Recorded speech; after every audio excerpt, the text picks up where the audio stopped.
दोस्तों स्वागत है आपका i7 न्यूज में। आपने देखा था कुछ दिन पहले कि खंस्यू प्रकरण हुआ था जिसमें बताया जा रहा है कि किसी स्थानीय निवासी को वहां के पुलिसकर्मियों ने मारा था, जिसमें हल्द्वानी में धरना प्रदर्शन भी हुआ था। हरीश पनेरू जी का नाम इसमें सामने आया था।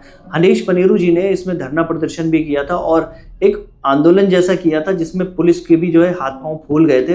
आपने देखा था कि वो कैसे सर्किट हाउस पहुंच गए थे, गिरफ्तारी हुई, बहुत सारी चीजें हुई, लेकिन वो मामला अभी शांत होने का नाम नहीं ले रहा है। उसमें एक खंस्यू स्थानीय नागरिक भी सामने आए थे जिन्होंने अभी कुछ दिन पहले प्रेस कॉन्फ्रेंस की थी, वो भी आपको दिखाएंगे और बताएंगे। उसके बाद हमने आज पीड़ित से भी बात की और हरीश पनेरू जी का क्या कहना है इस सब पर, हमने वो भी बात की। तो जुड़े रहिए हमारे साथ और देखते रहिए हमारी इस रिपोर्ट को। चैनल को फॉलो जरूर कर लीजिए। चैनल को फॉलो करने से होगा कि आपको ये रिपोर्ट सबसे पहले मिलेगी। मेरा नाम मदन परगाई।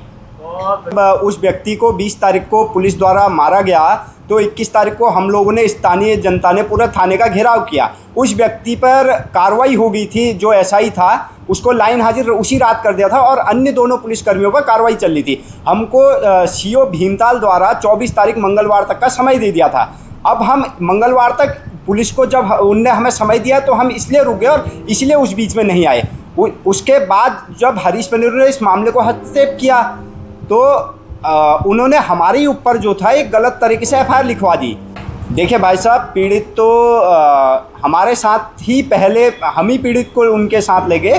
पीड़ित को ऐसा लगता है कि अभी पीड़ित का फ़ोन भी बंद है, कहीं हरीश पनेरू जी द्वारा हो सकता है अपने साथ ही रखा जा रहा हो, इसलिए हमारा पीड़ित से संपर्क ही नहीं हो पा रहा है। और ये पूरे ओखलकांडा की जनता को, मुझे भी है और पूरे ओखलकांडा ब्लॉक की जनता को संदेह है कि हरीश पनेरू जी ने जो है वो प्रसाद लेके मामले को शांत करा दिया। नहीं तो जिसने 7 दिन तक ड्रामा किया वो 6 दिन का पुलिस को समय देने के बाद क्यों चुप हो गया, ये ओखलकांडा की जनता और भीमताल विधानसभा की जनता जानना चाहती है। मैंने सबसे पहले जब उस व्यक्ति को मारा उसी रात उसके घर वालों तक को मैंने बताया। अगर मुझे राजनीति करनी होती ना मैं उसके घर वालों को बताता, ना उसके हल्द्वानी से उसके भाइयों को जो कि उसके ताऊ के बेटे हैं या अन्य जो उसके भाई थे, ना उनको लेके थाने में जाता। हमने थाने में सबसे पहले हमने घेराव किया। जब हमने पुलिस को मंगलवार तक का समय दिया था, पुलिस ने हमें मंगलवार तक का समय दिया था, तो हमारी नैतिक जिम्मेदारी भी बनती थी और पुलिस पे ये भरोसा भी था कि 3 दिन को, क्योंकि कार्रवाई होती है बर्खास्त करना, तो हमने 24 तक का उन्हें 3 दिन का समय दिया था।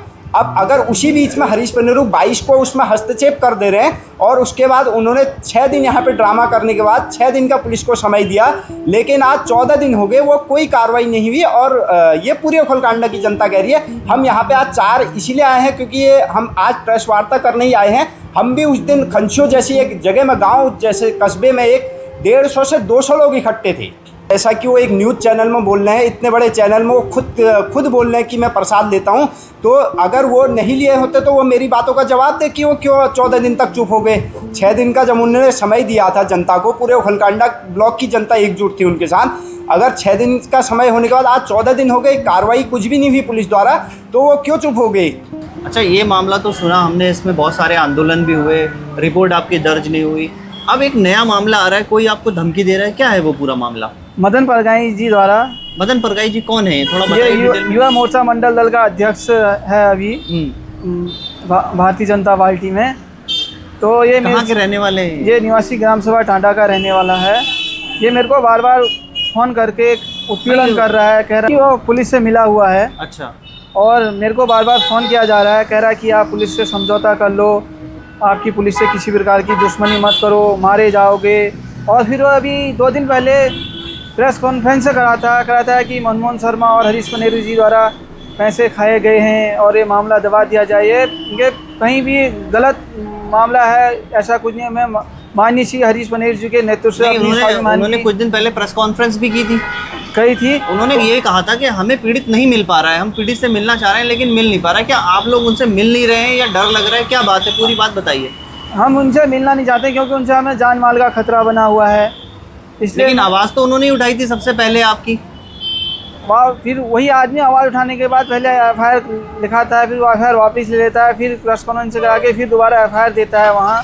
तो कहीं ना कहीं गलत साबित तथ्य होता है। उसके बाद मैं माननीय श्री हरीश पनेरू जी के नेतृत्व से अपनी स्वाभिमान की लड़ाई लड़ रहा हूँ।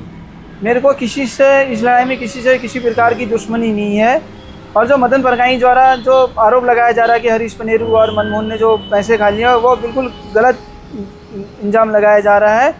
और मेरे को भविष्य में अगर किसी भी प्रकार की जान माल का खतरा होता है तो ये लोग जिम्मेदार रहेंगे। सीन लोग पीड़ित को न्याय दिलाने में नाकाम रहे और लगातार सत्ता पक्ष के लोगों द्वारा पीड़ित के साथ जो है धमकाया जा रहा है, उसको समझौते के लिए बाध्य किया जा रहा है। और मुझे ऐसा लगता है कि हम आप सब पत्रकार भाइयों के आशीर्वाद से उस पीड़ित को न्याय दिलाने में अब तक सफलता हमको पहली सीढ़ी के रूप में मिल चुकी है।